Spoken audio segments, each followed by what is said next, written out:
What is going on, you guys? It is your boy, Matt Talk Sports, and I am back.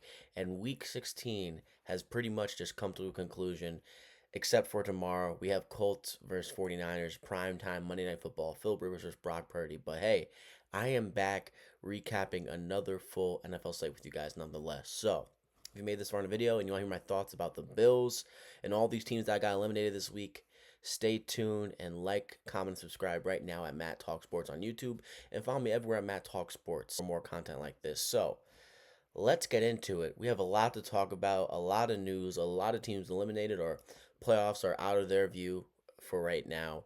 But let's start with Saturday and a precursor to this video.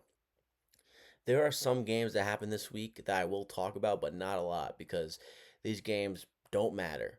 But I will talk about what was important about those games or what I noticed at least. So, nonetheless, let's get into it. Saturday, we had Eagles versus Commanders 29-28. The Eagles win. They moved to 10-5. And the Eagles, they're building momentum heading into Buffalo next week. They are building momentum. Their offense over the past two games have looked really, really good. Their last two opponents, though, have been Commanders and the Raiders, but nonetheless, their offense has been picking up steam ever since that Chargers Monday night game. Jalen Hurts was really good, 22 for 30, two touchdowns, efficient. Saquon Barkley has been looking really good over the past few games. Out of the past two of the three games he's played in, he has 120 yards plus. So, and in those three games, he has over 20 carries in both of them. So, he's been cooking. Three touchdowns in his past three games, and two out of those three games, he has 100 plus rushing yards. So, he's been cooking. The O line looks better, and Lane Johnson's coming back next week, so that's huge. A.J. Brown, 9 for 95. Devontae Smith, 6 for 42, one touchdown. Goddard, 3 for 32, one touchdown.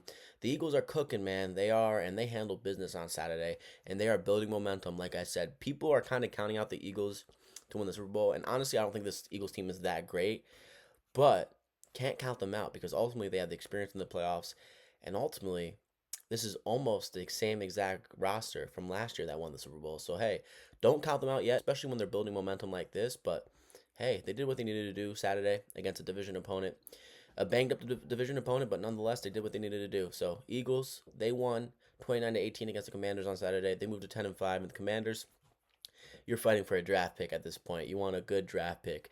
They fall to 4-11. Josh Johnson had to get some reps in that Commanders game if you want to know how the Commanders are doing over there in Washington at the moment. However, the big game on Saturday, Packers versus Bears. Packers, they fall to 9-5-1, and the Bears, they move to 11-4. In one of the biggest games of the season, so much hype going into it, and it was a perfect fucking game to watch. The Bears, they were down 16-6 in the fourth quarter with 5 minutes left. A Cairo Santos 43-yard field goal put them down 16-9, and then an onside kick allowed the Bears to tie this game and then win this game in overtime. A couple big things happened in this game, though. Jordan Love got injured with a concussion. I think halfway through the second, maybe early second. Malik Willis came in and he looked really, really good. Running wise, his mobility, his ability to skip the pocket and turn something from nothing, he looked really good. He had 9 completions for 11 attempts, 121 yards passing, one touchdown. He was really goddamn good. He had a beautiful deep ball to Romeo Doubs. Josh Jacobs, who came into the game with a knee injury, it really was Emmanuel Wilson and Malik Willis doing the majority of the rushing in the second half. Josh Jacobs pretty much was non-existent in that second half. Romeo Doubs, I mean, he ran a beautiful go route, and Malik Willis hit him in stride, and honestly one of the best passes of the weekend, or at least touchdown passes. Malik Willis was really good, and I think he added like 5 more years onto him being a easy NFL backup to sign for any NFL team. But the story here is Ben Johnson's Bears. I mean, what a win. And this Ben Johnson team and this Bears team, they are proving that they are not the same old Bears. I mean, this is a game where at first you're like, this is the same old Bears. They can't win the big one. They can't even beat Malik Willis, which Malik Willis was playing great, but nonetheless, they couldn't beat him. And then all of a sudden, they didn't give up. They showed tons of resilience, and that onside kick was nuts to watch. And then ultimately, that beautiful walk-off touchdown to DJ Moore from Caleb Williams was easily the best throw of Caleb Williams' NFL career. And I thought this might have been the best game of Caleb Williams' NFL career. He was great, especially in the biggest moments. That touchdown to J.J. Walker and then the last walk-off touchdown to DJ Moore, just pure perfection. You couldn't really ask for much better from Caleb Williams in these spots, especially for his second year in. So, I mean, the Bears impressed. They have a really good running back committee. They had 26 carries, 150 yards rushing, and 5.8 yards a carry against the Packers this past Saturday. DJ Moore, 5 for 97, one touchdown. J.J. Walker, 2 for 21, one touchdown. Colson Loveland, 3 for 30. Zacchaeus, 2 for 33. He had a couple big drops. Monungai is a beast, man. I love watching this dude run the football. 3 for 43 receiving. This Bears team, man, I like them. They're spunky, they're gritty, they play hard, and ultimately they're talented. Take in mind here, the Bears were without Andunze and Luther Burden, who have been integral to this offense over this season, and they still found a way to fight back, overcome adversity, and get the win. And that is something that not every Bears team or any Bears team in recent memory has been able to do. So the Bears, they get a big win over their rival in Green Bay. In Chicago, it was crazy to watch. It was a tremendous game on a Saturday night, and I loved watching that game every second of it. You knew something special was going to happen when that clock hit the fourth quarter. So, Bears, man, they are hot, they are on fire, and they're heading into a big game next weekend in San Fran against the 49ers, and what a game that is. So, moving on, we're on to Sunday. A lot of things happened on Sunday. Some bad, some good, and I'm going to start with my Buffalo Bills, all right? Because they were the 1 o'clock slate. I'm not usually selfish. I usually push off the Bills if they're in a later time slot, but 1 o'clock slate. All was good and all was stress-free. And until it wasn't. I mean, this game was a game for no reason, and honestly, it's due to the Bills' flaws and honestly, just them playing down to their opponents. I don't know if I've ever seen a team habitually play down to their opponents like the Buffalo Bills. And it's crazy because, in contrast, they habitually play up to their opponents. It's ridiculous. The Bills win this game 23-20. They move to 11-4. The Browns, they fall to 3-12. The Bills were outscored 10-3 in the second half. They outscored the Browns 20-10 in the first half. And really, listen, Josh Allen, it was going to be a shot in the dark for you to win the MVP. You'd have to do some special stuff. We all know how great you are. You're a former MVP. And you don't have to prove anything at this point in your career except for win a Super Bowl. But no way you're winning MVP this year now because this game, like, listen, you were clearly banged up after that ridiculous last play of the first half. I mean, just take the sack, dude. Sometimes it's just better to take a sack. You didn't turn the ball over, but it should have been a safety, but somehow all-time tactical play to hold the ball outside the end zone on the 1-yard line. But really, man, the big story here was Keon Coleman and Gabe Davis being healthy scratches. It's just ridiculous. Josh Allen, 12 and 19, 130 yards passing, took 2 sacks. James Cook continues to be arguably the best running back in the NFL. I mean, Bijan and Jahmyr Gibbs, I think, are more talented, but James Cook, man, I can't really say Bijan and Gibbs are that much more talented because Cook is incredible. Cook had maybe the best touchdown run of the NFL season today. I mean, just the first touchdown of the Bills offense today, it looked incredible. James Cook, 16 of 117 yards, 2 touchdowns, 7.3 yards a carry. This O-line and James Cook were easily the best parts of this offense today and arguably the best part of the entirety of the Bills franchise performance today. This run blocking looked great today. James Cook looked great today. And you really can't ask for much more from this rushing attack from the Bills. Overall, the Bills had 29 carries, 164 yards rushing, and 5.7 yards a carry, and 3 touchdowns. Ty Johnson had a touchdown himself, 3 carries or 16 yards. Ray Davis, 3 for 14, 4.7 yards a carry. When it pertains to running the ball, the Bills couldn't be stopped today. And that's the major reason why we won this game. Because honestly, if we weren't able to run the ball today, and maybe if the Browns were slightly more healthy, I think the Bills would probably lose this game. A win is a win in the NFL, but god damn it, this felt like a loss. It really did. I mean, I was kind of pissed. It kind of ruined my day how this game wasn't stress-free and how I was shaking in my boots, metaphorically, not literally. I knew we were going to win the game, but it's like, why are we in a close battle against Shedeur Sanders, which was not good today? And if people spin zone this and say Shedeur was good today, you're out of your fucking mind. Every big play he had with his feet was due to the Bills' incompetence on defense and the Bills not being able to tackle Shedeur Sanders. But nonetheless, we'll stick with the Bills' offense right now. Khalil Shakir, listen to this receiving core of the Buffalo Bills and what they produced today. Khalil Shakir, 4 receptions, 34 yards on 5 targets. He is unscathed. He did what he needed to do, especially with what he's asked to do in this offense. Jackson Hawes, unscathed. He had 2 receptions on 2 targets, 26 yards, and a really great 15-yard reception that he had to go through a lot of men to get. Tyrell Schaefer's 2 targets, 1 reception, 21 yards. I'm kind of curious why we don't go to Tyrell Schaefer's more. There was a route that Josh Allen threw to him on 4th down where he kept on going. It looked like he should have stopped, but that's probably why we don't throw to him more. But nonetheless, Ray Davis 2 for 20, James Cook 1 for 17, and Dawson Knox 1 for 10. Dawson Knox had 2 targets, only caught 1 reception. He should have had 2 for 20 yards and a touchdown. He dropped a wide open touchdown pass, which would have made this a 10-point game and would have definitively put this game away. Instead, he drops a wide open pass, which people are all over Bill's Twitter and TikTok are calling Dawson Knox trash and how can you drop that? It's like, listen, he dropped that. I was pissed about it in the moment. I almost left my house. But he's been really great these past 2 weeks.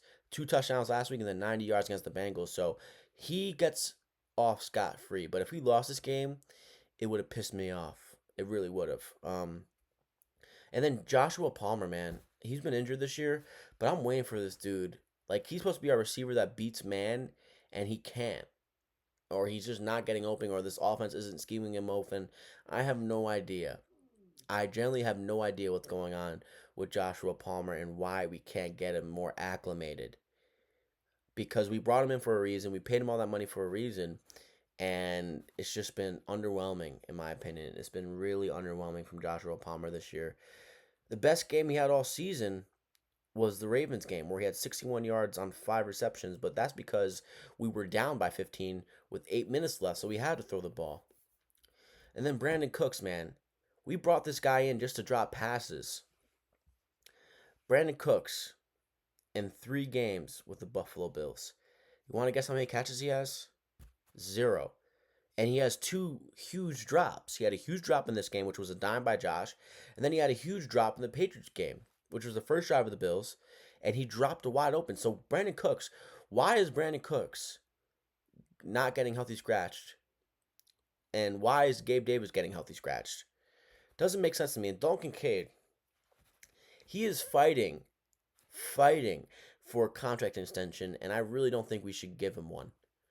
Like, this man, I think he's talented, uberly, and I think he might make a really good asset for another team moving forward, but he has shown nothing to the Bills to make us want to give him that extension.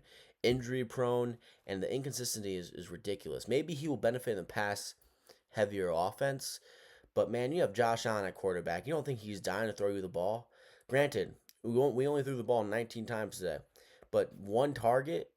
And honestly, that target you had, I think should have been ruled a catch, and it was a great toe tap, but he should be featured in this offense way more, and I think his talent is being underutilized, or he's just not confident in his capabilities to take advantage of his talent, because I think he is everything you want as a tight end, receiving-wise, and he just hasn't shown us the heights that he should have yet. Like, we drafted him in the first round to be the new Travis Kelce, and he hasn't even got close to that. And I don't think he ever will, or at least with the Buffalo Bills. So this receiving core, man, it kind of feels like it's going to be our downfall. But at the same time, man, this team plays so good against the best teams in the NFL that I trust this team to get it done when it matters, which is probably going to set me up for hurt. Because as much as everyone's saying, oh, the Buffalo Bills, like, you guys should easily win the Super Bowl this year, or it's a disappointment, it's like, hey, man, the Jaguars are really good. Broncos just lost to the Jaguars. Broncos are pretty good. I think we beat the Broncos. Jaguars, like, a lot of what they do on offense specifically really would destroy this Bills defense. I mean, really. Like, we'll get into this Bills defense, even though they're probably the best part of today. Yeah, Texans scariest defense in the NFL, even though they were in a fight with the Raiders today, which kind of made me feel better about the Bills' chances against the Texans the second time. Patriots just had a 14-point comeback in the fourth quarter against the Ravens, led by Tyler Huntley. Like, listen, the Chiefs and the Ravens don't deserve to be in, neither do the Bengals. I'd much rather have all 3 of those teams in the playoffs this year than every other team I just mentioned. So sue me, screw me, call me, whatever expletive you want in the comments, but that's just the truth. Every team in the AFC playoffs would have been much scarier if Mahomes, Burrow, and Lamar got in this year, because all those teams were flawed, and I believe the Bills would have beat them. And I think the Bills will beat those teams in the Jaguars, Texans, or whoever they have to go through in the playoffs. But they are very good teams, like, at the end of the day. So I'm having enough of that here to say. Let's talk about the defense. Jordan Poirier, huge day. A pick, a half sack, tackle for a loss. He's playing really good for us. Matt Milano's playing really goddamn good. You can tell Milano is very healthy. Cole Bishop had a huge tackle in open space when Batonio was going straight at him from a screen pass, and somehow he ducked under Batonio and got a tackle, which would have been a touchdown if he didn't get the tackle. Greg Russo, biggest game of his season. He was terrific today. He had 2.5 sacks, but honestly, he had 2.5 sacks because the Browns are missing four of their five offensive linemen that started in game one. So yes, it was a great performance by Gregory Rousseau, but god damn it, about time. And you should have done this against a really banged up O line. Listen, this Bills defense is really bad, and outside of two lucky turnovers, let's be quite honest, this Bills defense was getting dominated on all fronts. We couldn't really stop the run. The Browns were averaging 9 yards per play through their first two drives, I believe. If it wasn't for Shador Sanders throwing it directly into Bosa's hands so Bosa can tip it, so Daquan Jones could pick it off, and if it wasn't for Shador Sanders throwing a horrible, horrible pass behind Judkins, which resulted in a drop, which led to a Poirier pick, then the Browns might have won this game because the Bills had no answer. And the Bills' defense played way better in the second half, like they always do, but we should not be allowing 9 yards of fucking play to the Browns. Granted, the Browns make things gritty against teams whenever they come into Cleveland this year. And they've beaten some really good teams in Cleveland this year. But goddamn, it was it disappointing to see how this Bills team played to start the game. 9 yards of play against this Browns team that is banged up was despicable. Let's talk about what the Browns did today. Shador Sanders, 20 of 29, 150 yards passing, one touchdown, two picks, took 2 sacks. I don't think Shador Sanders is good. I think he's better than Dylan Gabriel because the only play that Dylan Gabriel came in for the game, I was like, thank God. But Shador Sanders, I think, is not a good quarterback. He's a backup quarterback at most. He has some really good mobility. His ability to extend plays and escape the pocket were noticeable today, but I don't think this guy is a starting quarterback. I don't see it. He was really effective running the ball today, but I think that's because the Bills weren't expecting it for some reason. 4 carries of 49 yards, 12.3 yards a carry for Shador Sanders today. Raheem Sanders, 11 carries of 42 yards. Malachi Corley was great on this jet sweep. They kept on running 30 yards on 3 carries, 10 yards a carry. Quinshawn Junkins sadly broke his leg today due to a horrible, horrible Shador Sanders pass, which resulted in Milano just absolutely blasting Junkins. So that sucks to see. But yeah, man, this Browns team sucks, man. They suck, and the Bills were allowing 9 yards of play to start this game. The Bills win, and they were dominating. This should have been a 10-plus point win for the Bills. Instead, it ended up a 3-point win for the Bills. And honestly, if you watch that game, you probably think the Bills should have lost that game. But if it wasn't for Shador Sanders playing horrible and giving the ball to the Bills, if it wasn't for the O-line and James Cook, this is a win for the Browns. So this team needs to get better, and if they think they're going to just sleepwalk through this playoffs if they get there, is a joke. Now, 49ers win tomorrow. We're in the playoffs definitively, but do not get off the gas. We have a big game next week against the Eagles. It might not affect our playoff berth, but god damn it, it's a huge, huge, huge game. So wake the fuck up, man. Like, this was a despicable performance, man. This could have been a loss, really. It should have been a loss. This Bills defense looks like it might be the downfall of us. This receiving core looks like the downfall of us. But at the end of the day, we have 17, and we do make great adjustments, and we have resilience, and we've overcome adversity. So that's what the Bills have for them. They have 17. They have James Cook. They have this O-line, and they never give up. They have resilience, and they are opportunistic defense. Statistically, what they give up is very, very starkingly concerning. But at the end of the day, they take advantages of teams not being perfect. Now, how bad and how flawed their defense is might allow better teams like the Jaguars or the Broncos to remain perfect and not make mistakes on offense. But hey, not everyone's perfect. Not everyone can do that. Not everyone's Mahomes. Not everyone's Lamar Jackson or Burrow. Like, people are going to make mistakes, and the Bills take advantage of mistakes. So hey, tighten up, Bills. You guys sleptwalk through that second half outside of Gregory Rousseau and a couple other defensive players. But hey, I understand why, because Josh Allen, we dodged a bullet today. Josh Allen looked like he got injured on the end of the first half, where he pretty much almost gave the Browns 3 points for free. Like, sometimes it's better to take a sack, but I'm just so glad he's okay. So listen, Josh Allen, we dodged a bullet with you not getting injured today. This game should not have been stressful, but yes, it was. So listen, the Bills, they have a target on their back, and as bad as the Browns are, as banged up as they are, Browns want to beat the Bills, and everyone wants to beat the Bills because they're the Bills, and they've been really good over the past 5 years. So hey, I wish this was stress free, but we have a big game next week against the Eagles in Buffalo. We're only one of two games during that 4 o'clock slate, so the spotlight will be on us. And contrary to past beliefs and past demonstrations, the Bills show up in the biggest spotlights this year, and they'll show up again against Jalen Hurts. I trust you that. So, let's go Bills. Run defense probably gets slashed next weekend with Lane Johnson returning and Saquon Barkley playing like how he is. AJ Brown, Devontae Smith. I think our pass secondary is really good, but those are studs. So that's going to be a really fun game. We're playing a good defense as well. I don't know, man. -2.5 favorites. Really interesting. The Bills are at home, which makes sense. But let's go Bills. This game should have not been stressful, but it was. Browns fought their ass off. If it wasn't for Shador Sanders fucking up on those 2 interceptions, this would have been probably a Browns win. But Bills, they get a win, and that's all that matters in the NFL. That's really all that matters in the NFL. You get a win late, you keep up the momentum. Now that's the fourth win in a row, and that's all that matters. So, Bills, wipe out this victory. We're on to the Eagles. We don't even take a victory day. We take a rest day, and we're thinking about the Eagles. Bills, they move to 11-4. Browns, they fall to 3-12, and they're fighting for draft picks. So, for the rest of the 1 o'clock slate, and honestly, most of them are non important games except for one. Um, I'm gonna try to get through them as fast as I can because a lot of them don't matter. But let's talk. We'll start first with Saints. Saints, they beat the Jets 29-6. Saints, they moved to 5-10. Jets, they fall to 3-12. The Saints have been on a heater recently. Just on a heater. That's 3 wins in a row. That's 4 of their last 5 they've won. Like this team is on a heater, man. Hey man, Tyler Shuck, he's shucking it, man. He is shucking and jiving. He is doing it. Tyler Shuck, man. Who would have shucking thought? Tyler Shuck is cooking, man. He threw 49 passes today and threw for 300 yards. He was cooking, man. He did exactly what he needed to do. 32 for 49, 308 yards passing, 1 touchdown, took 3 sacks. Really good. He's been really good for the Saints, man. Granted, he's playing the Jets, but nonetheless, you gotta like what you're seeing from him as a Saints fan.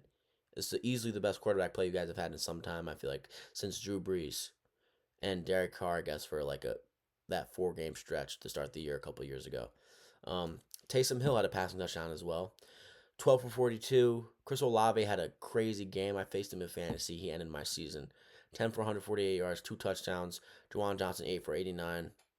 This is a feisty team, and I knew they were going to be heading into this year. And they've shown that the past 3 games. Bucks, Panthers, and now they just beat the Jets.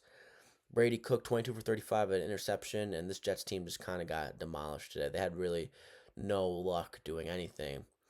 And I will say this is a thought I had watching the Saints game until obviously through the touchdown pass. Taysom Hill should probably retire. Taysom Hill had a fumble to start the game. I'm like, why is Taysom Hill still in the why is he still playing football? Is he really like that great of a gadget to have him on your team still? Taysom Hill had 12 carries for 42 yards. Like, no way he's going to be on this team next year or possibly even in the NFL. Like, I don't know what NFL team, specifically the Saints, see in him. Like, I don't get it. He fights hard. He's never, like, going to give up, but he's just too old to be the type of player that the Saints asked him to be. He's 35. He can't be a explosive or shocking gadget player for you guys anymore. So that's it for me on Saints vs Jets. Shucking it. Tyler Shuck is doing it.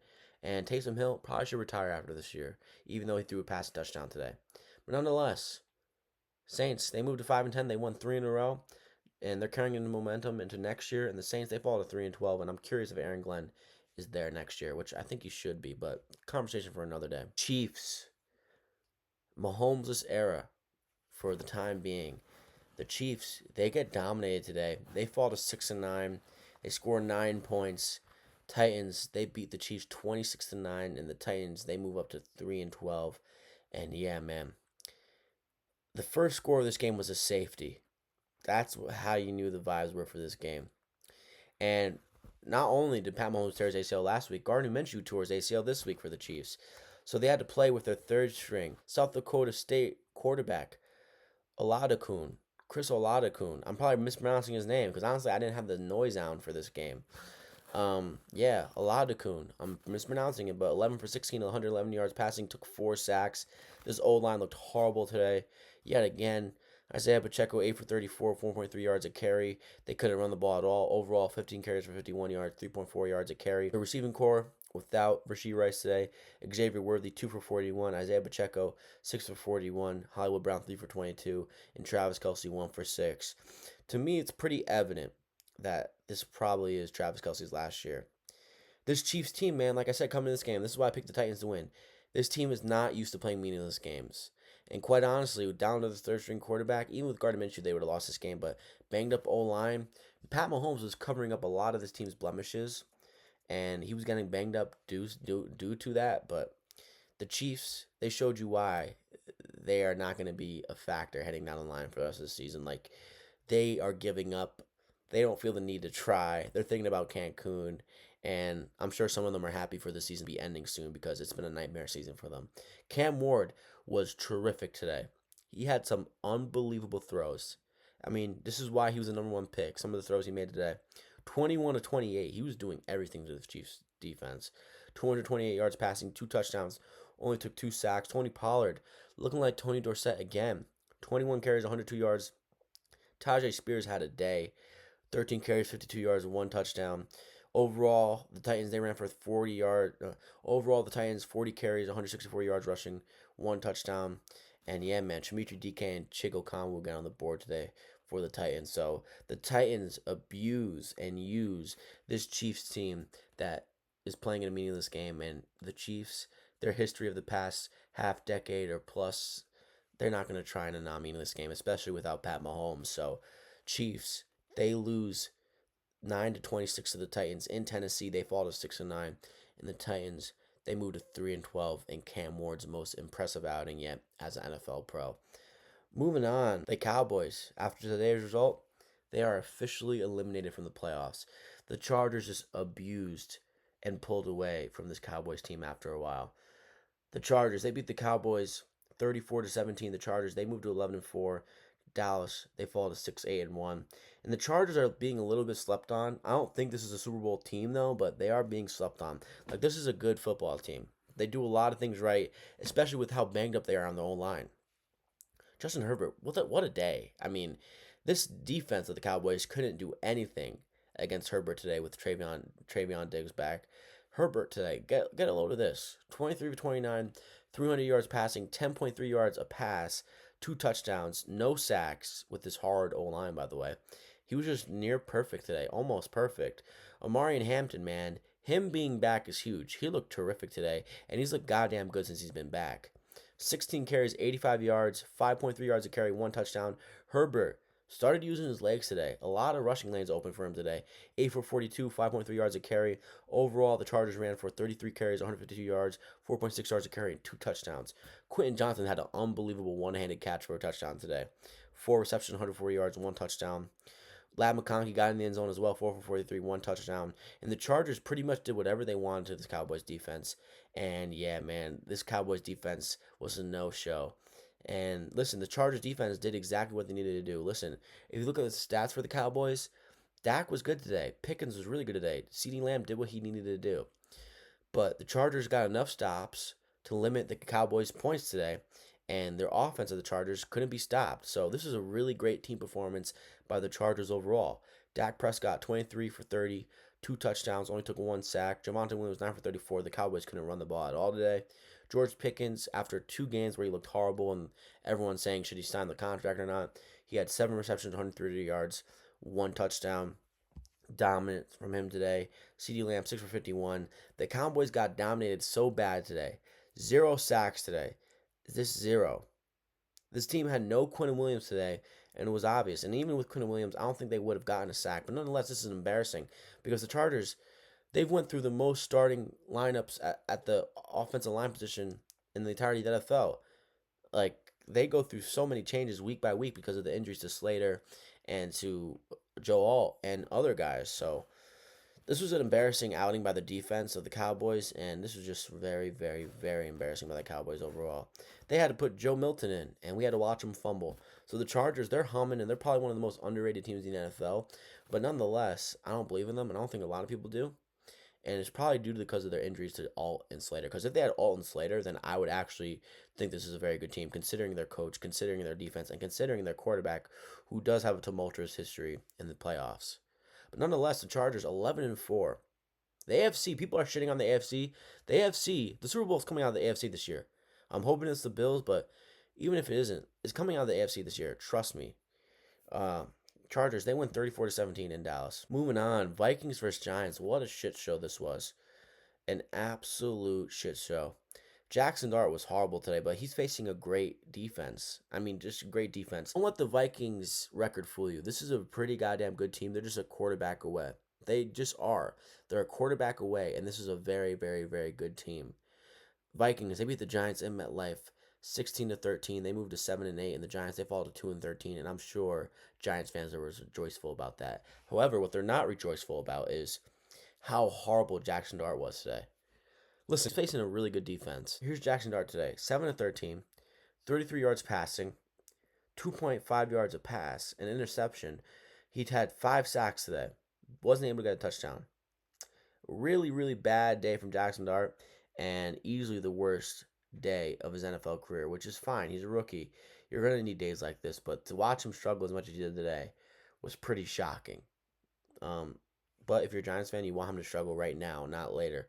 Tyrone Tracy, 16 for 71 yards. Singletary, 11 for 47. Wandale and the receiving core couldn't do anything today against this Vikings defense. This Vikings defense is very stout, is very vaunted, greatly coached by Flores and O'Connell, and they proved that today. J.J. McCarthy got injured today. He was 9-14, 108 yards. He threw a pick. There was a defensive touchdown scored by the Giants as well with the fumble by J.J. McCarthy. So he had 2 turnovers until he got injured and had to be taken out of the game. But Max Brosmer, who's a laughingstock against the Seahawks, had a really good game today when he came in for J.J. McCarthy. 7-9, 52 yards. And Justin Jefferson, 6 for 85 yards today. And he had 2 great and phenomenal catches. So the Vikings defense dominated with 5 sacks today. They forced the ball over once from Jackson Dart, and that was enough for them. Jackson Dart struggled. The Giants are just giving up. And the Vikings, despite their record, it's a very good team and a very, very easy team to misconstrue because they're one quarterback away. And if J.J. McCarthy's the answer, this team is going to be a good team next year. So, Vikings, they get the job done. They moved to 7-8. They face the Lions on Christmas Day. They beat the Giants 16-13. The Giants, they fall to 2-13. Moving on, another non-important game. Bengals versus Dolphins. Bengals, they beat the Dolphins 45-21. Bengals, they moved to 5-10, and the Dolphins, they fall to 6-9 with Quinn Ewers at quarterback. Yeah, man, listen, Joe Burrow loves football still. It looked like he was having a whole bunch of fun today. And against this Dolphins offense with T. Higgins, Chase Brown, and Jamar Chase, you're going to have some fun, especially when the other team's starting quarterback is a rookie who's thrown into the limelight with only 1 week of starting reps in practice. They're going to have an easy day, and you're going to get put into a good field position. Bengals just dominated this Dolphins team today. Joe Flacco even got some burn today in a blowout. Only 1 pass, but nonetheless. Joe Burrow, 25 for 32, 309 yards passing, 4 touchdowns, took 2 sacks. He was great today. He proved to everyone he could still have fun playing football. As misleading as his pressers are, he had fun today. Chase Brown, this was the Chase Brown game, though. Dominant performance from him. He was making electric play after electric play after electric play. I think he might have been the only person or player in the NFL this season that has 3 touchdowns in 1 quarter. I think that's the stat. Chase Brown, 12 carries for 66 yards, 1 touchdown. Samaje Perine, 7 for 25, 1 touchdown as well. Jamar Chase, 9 for 109 yards. T. Higgins, man. This dude might be one of the best, if not the best, red zone threat in the NFL, man. Like, the catches he makes on the edge of the end zone, time in, time out this year is spectacular. He had a great touchdown catch today. 3 for 53, 1 touchdown. Chase Brown, 4 receptions, 43 yards, 2 touchdowns. Gesicki even got in the end zone. This offense was dominating. Despite the Bengals defense not getting any sacks today, they were able to force the Miami offense to commit 3 turnovers. 2 picks from Ewers and 1 fumble from Dolchich, which seemingly was the big game changer of this game. Like I kind of hinted at to start this quick recap of this game, I kind of felt bad for Ewers. He was thrown into a tough spot, and he looked all right to start. Like he led some good drives, and then all of a sudden it fell apart because he's facing a defense that knows how inexperienced Ewers is at this level. Ewers 20 for 30, 260 yards passing, two picks, didn't take a sack. Devon Achane 15 for 81 rushing, 5.4 yards a carry. Jalen Wright 9 for 35. Ultimately, Dolphins 28 carries, 129 yards rushing, 4.6 yards a carry, and three touchdowns. Malik Washington had a touchdown, Wright had a touchdown, and Achane had a touchdown. Jalen Waddle 5 for 72 receiving. Dolchich 3 for 46. Darren Waller 3 for 40. And I'm kind of shocked that the Dolphins didn't go in the air more and use a little bit more play action. But yet again, they're working with an inexperienced quarterback. So, I mean, listen, Bengals did what they needed to do. Joe B looked like he was having fun playing football, and I'm sure Bengals fans, a little bit of that angst and anxiety about Burrow's future in Cincinnati was lifted a little bit today, seeing how much fun he was having playing with Chase Brown, Higgins, and company. So, Bengals win 45-21. They move to 5-10, and the Dolphins they fall to 6-9. And then the biggest game of the 1 o'clock slate was an absolutely great game. Panthers, they beat the Bucks 23-20. They move to 8-7. They take sole control of the NFC South, and the Bucks they fall to 7-8. And this Bucks team is just falling apart. Baker has looked worse and worse each week now, seemingly. Baker Mayfield, man, has been struggling stuff. In the past 5 games, he has 5 picks, and he has 6 touchdown passes. It's been a really, really, really concerning end to the Bucks season. Now they could still make the playoffs, but man, with how they're playing, I don't see it. I really don't. How bad this defense is, I don't see it. Granted, this Panthers team is really good at home. I just don't see it. And today was almost an inexcusable loss. Like that Falcons loss was more inexcusable, but today was like, man, the cherry on top. Baker Mayfield, 18-26, 145 yards passing, 1 touchdown, 1 pick, took 2 sacks. Bucky Irvin, 19 for 71, 3.7 yards a carry. Baker, 4 for 49 rushing. Rashad White, 5 for 45. And ultimately, this team ran for 33 carries, 169 yards rushing, 5.1 yards a carry, and 1 touchdown. They were really good running the ball today. Emeka Egbuka, 1 for 40. And I'm kind of shocked how much Emeka has fallen off recently. Really. I mean, it's been kind of starking from him. He started this year so hot, and he looked like he was going to be something special, something to reckon with. And for the past 1, 2, 3, 4, 5, 6 weeks, it's been pretty subpar. You can argue for the past 1, 2, 3, 4, 5, 6, 7, 8, 9, 10, 11 of the past 12 weeks has been underwhelming from Emeka Egbuka, and it's kind of become concerning. Yes, Baker Mayfield has been inaccurate and inconsistent comparing to how he was to start the year. He's clearly banged up, in my opinion, but Emeka Egbuka kind of underwhelming, man, since how you started and how much you put these great expectations onto yourself. So, Mike Evans, 5 for 31, 1 touchdown. He should have had 2. He dropped a red zone pass today. Godwin, 5 for 30, and this Bucks team is a shell of itself. This defense had 2 sacks today, but yeah, man, I don't see it with this Bucks team. I chose and picked this team to make the Super Bowl this year, and ever since they got banged up, they just fell apart, man. This is a team that's unrecognizable at this point. They'd be lucky to make the playoffs, and somehow if they turn the corner, they can be a problem in the playoffs in the NFC. But I don't see that happening. Bryce Young, whoever sold stock in Bryce Young, my friend that I talk to on a daily basis, called me up. He's like, "Yo, I'm selling stock." I forget what game it was. I think it was the Monday night game. He's like, "I'm cashing out of the stock." Well, guess what? He cashed out, and I bought his stock. Bryce Young was great today. And in fact, Bryce Young has been pretty impressive recently. He was impressive against the Falcons, impressive against the Rams, and he was really impressive here against the Bucks as well. It's been impressive stuff. For the past 5 games, it's been really impressive. He has 10 passing touchdowns and 2 picks in the past 5 games he's played in. He's taken leaps with Dave Canales, and shout out to Dave Canales for believing in him. He looks really good, man. He's been looking really good recently, and he seems to be turning a corner. He's playing the most confident football of his NFL career so far, and it's really fun to see because considering how down and out he was in recent memory. Rico Dowdle, 9 for 29, Chuba Hubbard, 6 for 27, Jimmy Horn, 1 for 25, Overall, this Panthers team ran for 20 carries, 101 yards, 5.1 yards a carry. McMillan was dominant today, 6 for 73, 1 touchdown. Jalen Coker, 3 for 47, 0 touchdowns. Mitchell Evans, 3 for 23. And Jatavion Sanders had a huge touchdown, I think on fourth down. So this Bucks team is a shell of itself. The Panthers play really good at home, and honestly, this is a team that's well coached and they fight hard.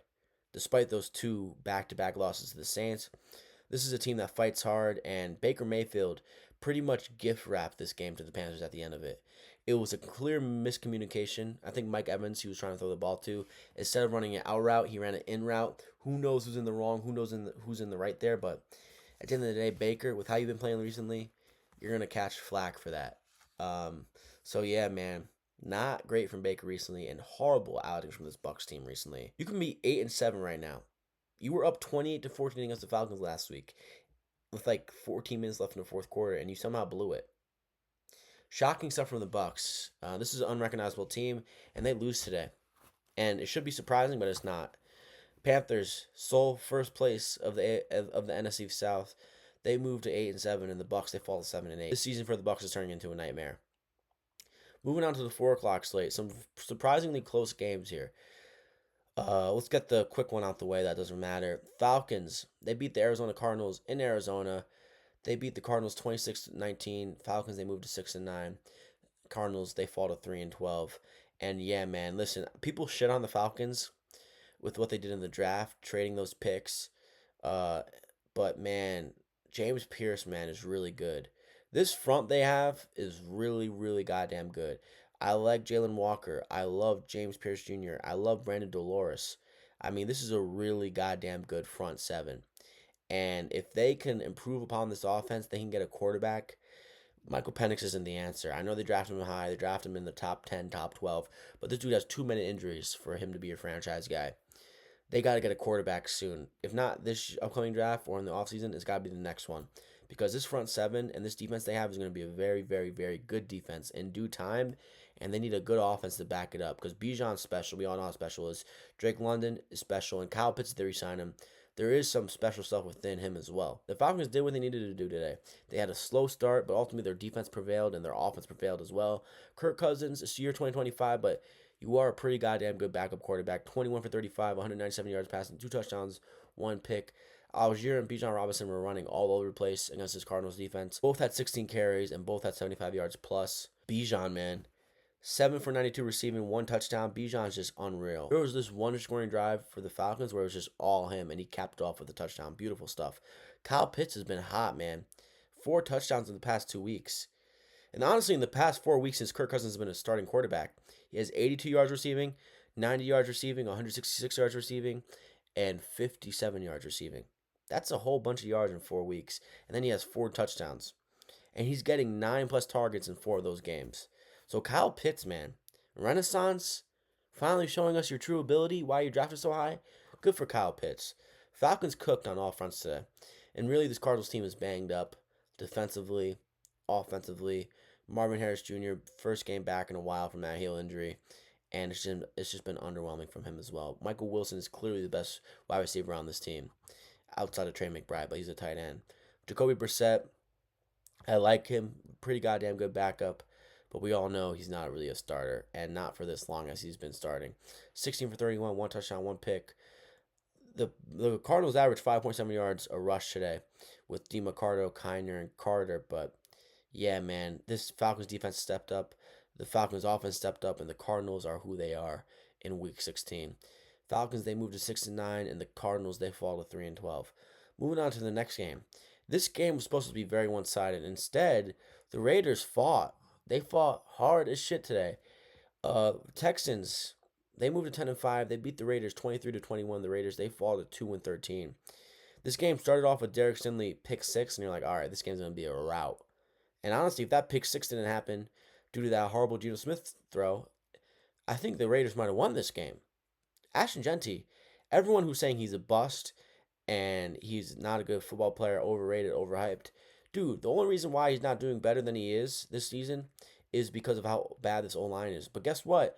He has 828 yards rushing this year, despite how bad his O-line is. He was terrific today. He had 128 yards rushing on 24 carries, 5.3 yards a carry for one touchdown. So this, as a Bills fan, this kind of makes me hype because the Texans are very good, and it's very possible that this Texans team came in sleepwalking and overlooking the Raiders. Because honestly, it's the Raiders. I don't blame you for overlooking them. They've been horrible this year, but the Bills can replicate this formula that the Raiders had today. James Cook is a better running back than Ashton Jeanty. As much as I love Ashton Jeanty, the Bills have a better O line than the Raiders by a mile or a million plus. Like, I was happy watching this game. Obviously, the Browns result with the Bills today was underwhelming as shit, but this gave me hope as a Bills fan because I feared the Texans quite a bit. Geno Smith today, really good game outside of the pick six. 16 to 23, 21 yards passing, two touchdowns, one pick, took three sacks. He had a beautiful throw to Ashton Jeanty for that long touchdown. Ashton Jeanty had 24 carries, 128 yards, rushing for 5.3 yards a carry. Overall, they ran the ball greatly today for 5.4 yards a pop. Ashton Jeanty also had one reception for 60 yards on that wheel route for a touchdown. Beautiful throw by Geno and beautiful execution by Ashton Jeanty. His ability to break tackles is something special. He's a special running back. It's just he got drafted into a horrible situation. And people say you get drafted by the Raiders, that's where your career goes to die, but I don't think that's going to be the case for Ashton Jeanty. His talent is so severe that he's going to overcome that stereotype. Jack Beck, 2 for 43. Trey Tucker, 4 for 43. Brock Bowers with a touchdown, 5 receptions for 33 yards. Brock Bowers and Ashton Jeanty are so special. They need to figure it out there in Raider territory because they have two special offensive players. CJ Stroud, 23 for 35, 187 yards passing, one touchdown, no sacks today. That's shocking. Johar Jordan, who's been getting some burn for the Texans, 15 for 53. Nick Chubb, 6 for 33. Nico Collins, 4 for 59 with a huge clutch catch to end this game and ice it. Christian Kirk, 3 for 37. Dalton Schultz, 5 for 35, one touchdown. So the Texans, they struggled today. 3 sacks today they got. So, listen, Daniil Hunter got a sack. Will Anderson got a sack. Derek Barnett got a sack. So, listen, this defense did their thing. They even scored a touchdown. It was just shocking to see how much the Raiders made this a game. Yeah, man. Promising if you're watching this game as other AFC fans because the Texans, as great as that defense is, you couldn't do what the Raiders did today if you catch the Texans slipping. So, Texans were probably overlooking the Raiders. That's why the performance they gave today was the performance they gave today. But nonetheless, Texans, they win 23-21. Steelers versus Lions. I mean, Lions are dead. This is embarrassing by the Lions. You have Jahmyr Gibbs, and how many yards did Jahmyr Gibbs have today? Anyone want to guess? How many yards did David Montgomery and Jahmyr Gibbs have today combined? Was your answer 150 yards? No. 100 yards? No. 90 yards? No. 80 yards? No. 70 yards? No. 60 yards and below? You're like, Matt, did they even play today? They played. Combined, Gibbs and Montgomery had 16 yards rushing.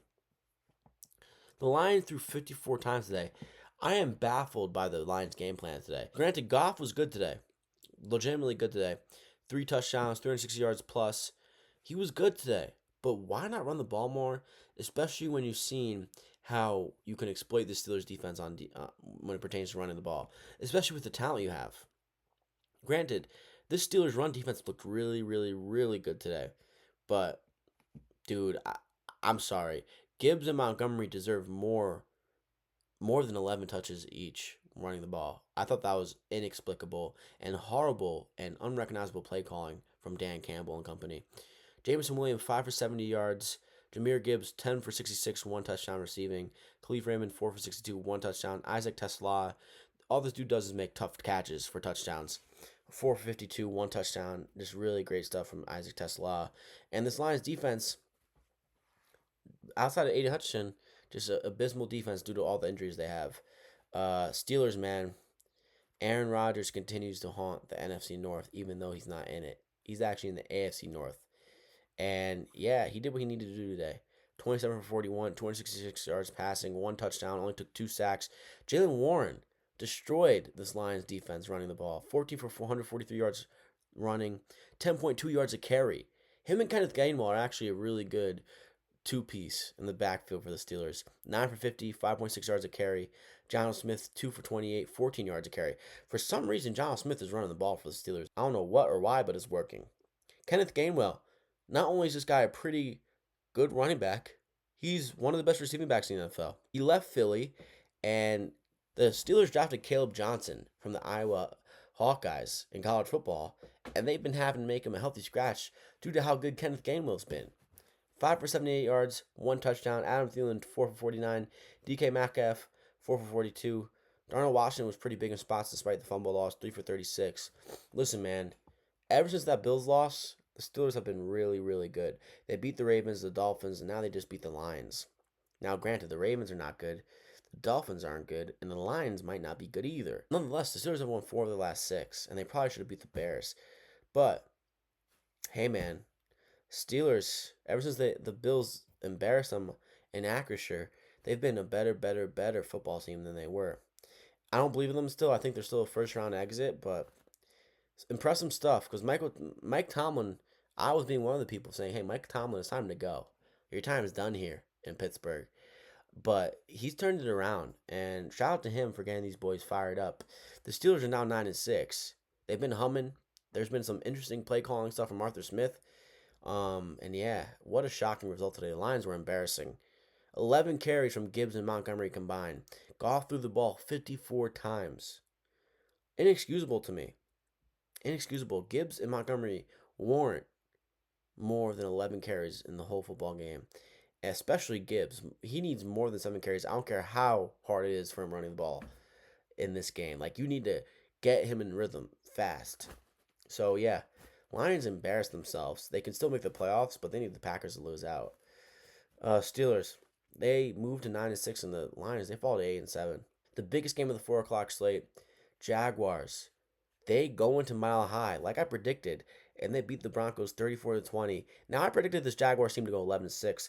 A few weeks ago, I was feeling horrible about it, but now I'm feeling horrible about it in a different way because I wish I had the balls to say they're going to have a better record because I thought they were. But yeah, man, I picked this team to finish first in the division for a reason, and they are gonna. They're 11-4. I mean, this team has been impressive. And tip the cap to Trevor Lawrence. This dude has 14 touchdowns in the past 5 games he's played in, I believe. Listen to some of his stats here. He has 5, 7, 12, 15 passing touchdowns in the past 5 games, 3 picks, but he also has 2 rushing. So that's 17 touchdowns and 3 picks in the past 5 games he's played in. He's thrown for 330, 279, 244, 229, and 256. Trevor Lawrence has been great, and I said this to my friends today. I'm like, this is the most confident Trevor Lawrence has ever been in his NFL career, and that is major props to how they supported him this year, getting him the weapons that he needed, and how great of a coach Liam Cohen is. I mean, this guy is coming to Jacksonville. It took a second to form his own identity there with his offensive capabilities and his offensive brilliance. And ever since the acquisition of Jacoby Myers, this offense has been completely different. This O-line looks great. The way they're running the ball looks great. And they are becoming a very scary team if you are sitting alongside them in the AFC for the playoffs. This is a scary team. Granted, Trevor Lawrence took 5 sacks today, but he's facing a great defensive front and Zach Allen, Bonito, and company. But this O-line has been impressing me, especially with the run blocking. Granted, nothing special today, run blocking. I mean, they averaged 3 yards a carry today as a whole, the Jacksonville Jaguars. ETN 60 for 50, 3.1 yards a carry. Trevor Lawrence 6 for 20. Overall, 27 carries, 81 yards, 1 touchdown. Trevor Lawrence has been great, man. He was great today. Terrific. 23 for 36, 279 yards passing, 3 touchdowns. Perfection. He's been really great. And honestly, if the MVP race wasn't between May and Stafford, he really deserves to be in the MVP combo, or at least on the ballot when it comes time to vote. Parker Washington has been one of my favorite players to watch in the NFL this year. Electric special teams player, and he's been great receiving wise. And he's been maybe Trevor Lawrence's favorite target outside of Jacoby Myers recently. Parker Washington is great. Jacoby Myers has been great.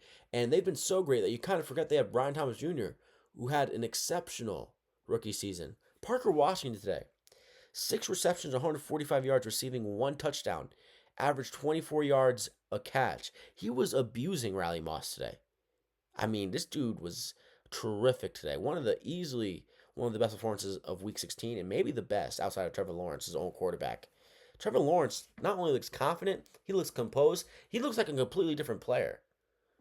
Like, he looks like the player that we all thought he was going to be out of college. Like, that's going to be a generational quarterback. He hasn't shown us that yet until the past few weeks. 17 total touchdowns and 3 picks in the past 5 games. That is generational stuff. He's been exceptional this year, especially during the second half of it. Trevor Lawrence has turned a corner, a major one. And if he continues to play like this, the sky might be the limit for the Jaguars, especially with how explosive this offense is talent wise and how great the play calling is and how diverse it is. This is a really good team. And the scary thing about this team, Jacoby Myers has been great. Parker Washington has been great. They have a sneaky good tight end in Brenton Strange. Travis Etienne is having a renaissance. He's been having a great comeback year. He's 12th in the league in carries and 12th in the league in yards. I mean, this guy has been really good. The O-line, despite giving up 5 sacks today and not doing a great job run blocking, they're facing a great defense. Like, this is a good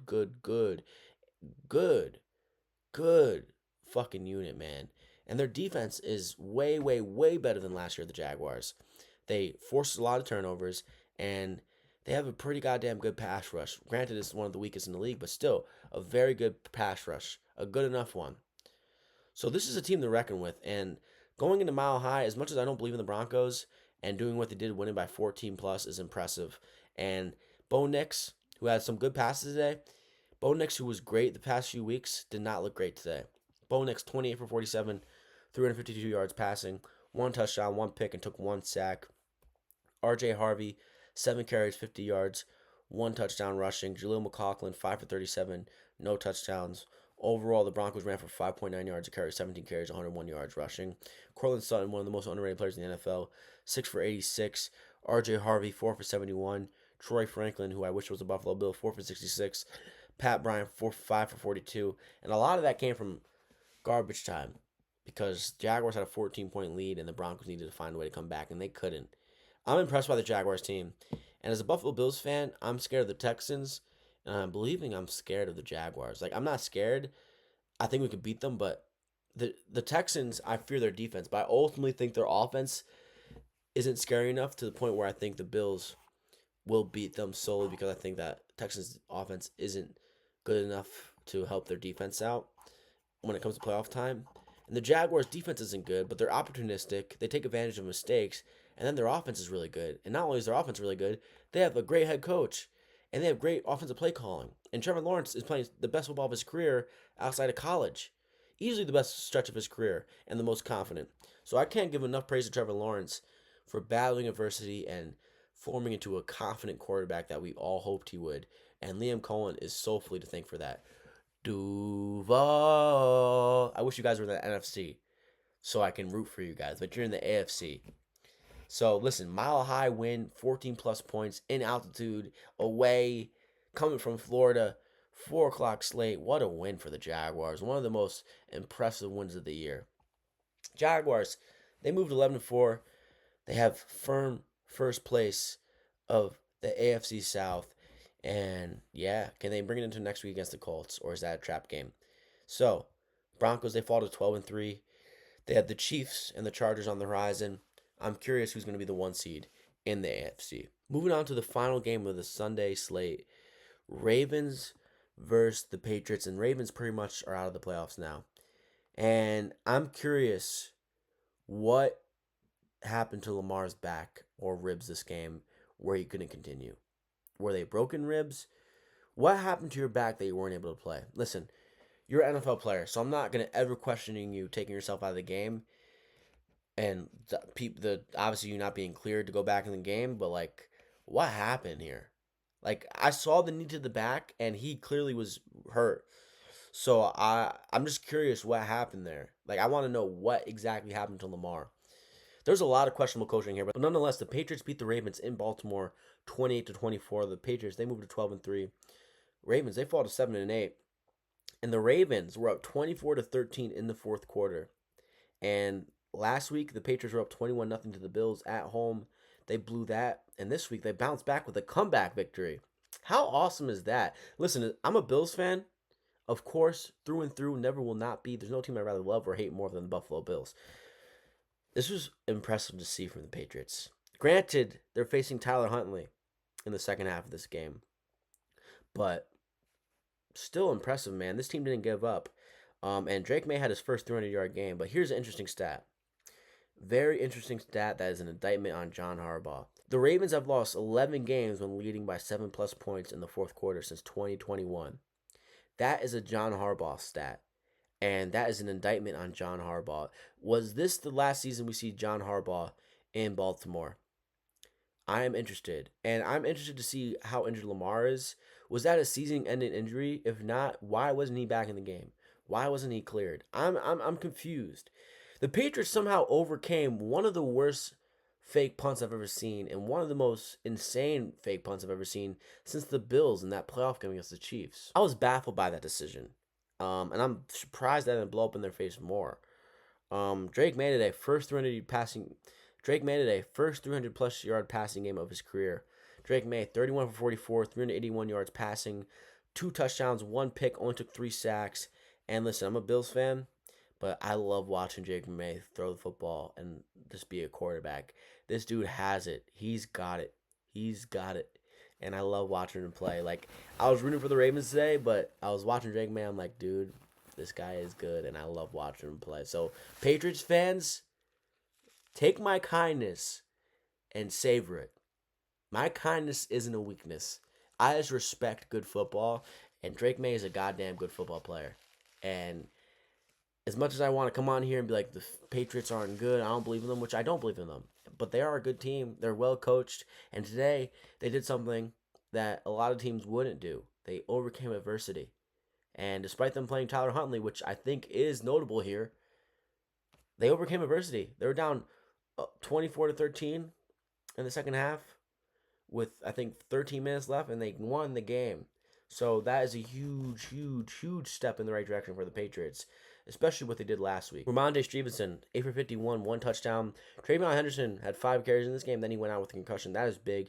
That is interesting to keep your eyes on. The Patriots got so banged up today during this game, and they still prevailed, which is an indictment on Mike Vrabel, and it's an indictment on these players not giving up despite the adversities that they had to confront.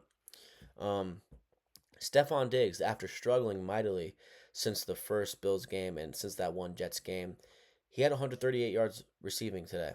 I mean, he was very, very, very, very, very dominant today. The Ravens had no answer for him today. I said Drake May is really good, and I do think he's really great. I think he's tremendous. I think he's possibly a top 5 quarterback in the NFL already. But Drake May, as great as he was today, there was a lot of balls he threw today where I'm like, that should have been an interception. Like Nate Wiggins, he should have had 2 picks today. Instead, I don't think he had any. It was interesting to watch. And Drake May also had the fumble for a loss. So he had a fumble for a loss, a pick, and he probably should have had 2 more picks. But for some reason, Nate Wiggins didn't have that ball hawk ability to get a pick. Yeah, man. This receiving core for the Patriots was really clutch today, and this is a great foundation moving forward for Drake May. This is his second year. Diggs had a huge day today, like I said. Matt Collins had some huge catches today. 7 for 69. Kyle Williams, the speedster, 2 for 46, a touchdown. Hunter Henry, 6 for 35, a touchdown. Austin Hooper, 2 for 34. Ramondre Stevenson, 2 for 27. Kayshon Boutte, 1 for 16. That PI, by the way, I forget who it was. Maybe it was Malachi Starks, just straight up tackled Kayshon Boutte. And it wasn't a PI. I'm a Bills fan, like I said already, and you guys already know. I literally got up my seat. I'm like, how the fuck is not a flag? Where's the flag?